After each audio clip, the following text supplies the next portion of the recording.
மாங்காய் கன்று இப்போ தான் முன்னாடி நான் பராமரிப்பே பண்ணி வச்சுருக்கிறேன். இல்லை கத்திரிக்கண்ணு அப்போ அங்கெல்லாம் முள்ளங்கி போட போகிறோம். இப்போ நேற்றுக்கு தான் எல்லாம் ரெடி பண்ணேன். அதெல்லாம் நோண்டிட்டு முள்ளங்கி தர்பூசணி வெள்ளரிக்காய் எல்லாம் போடலான்ட்டு இருக்கிறோம். இது ஃபுல்லாகவே மிளகா கன்று வச்சிட்டியா? மிளகா கன்று இது ஃபுல்லாக ஒரு சைடாக மிளகா கன்று, இதுக்கு இந்த கத்திரிக்காய் கன்று, இதுக்கு இந்த ஃபுல்லாக சின்ன வெங்காயம், அப்புறம் தக்காளி ஒரு லைன். ஓகே ஓகே நல்லா தான்.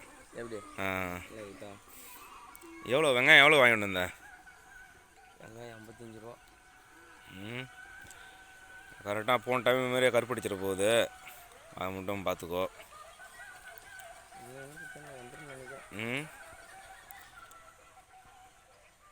தண்ணி விட்டு தண்ணி இல்லை. இது கத்திரிக்காய் வைக்கல? கத்திரிக்காய் வருதா? அந்த அங்கே இருக்கா? வேற என்ன அதை வச்சா நல்லா இருக்கும் இன்னும் இதுலையே?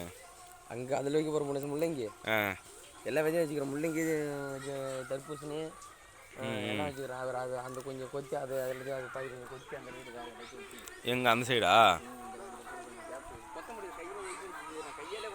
யார் வச்சுது வெங்காயம் வந்து ஊனிட்டு போனது? வெங்காயம் ஊன தயார் இந்த பக்கம் சும்மா கிடக்குது.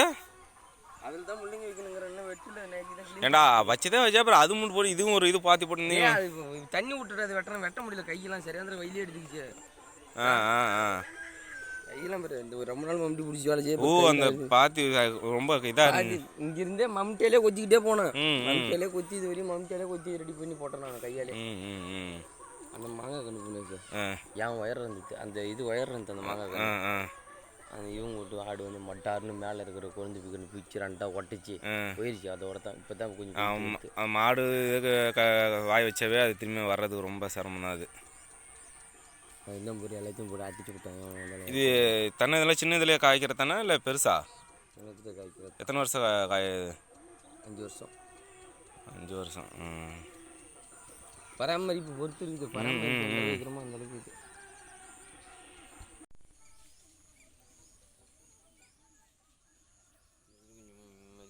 எங்கள் அப்பா அந்த காரணத்தில் தண்ணி இருக்கான்னு பார்த்துட்டு அந்த காட்டுக்கு இன்னும் எள்ளு தானே பட்டு தண்ணி எடுத்துடணும். அப்புறம் நீங்கள் என்ன பிளானு? டுடே பிளான் வந்து இந்த காசோட கலெக்ட் பண்ணி எடுத்துகிட்டு போயிட்டு கடைசியாக 2700 போட்டுக்கிட்டோம் போனேன் சாமன். கணக்கு பண்ணால் 3900 எடுத்துகிட்டு வரோம். ஒரு 1000 ரூபா 1500 என்ன கிஃப்ட் எடுக்கிறது?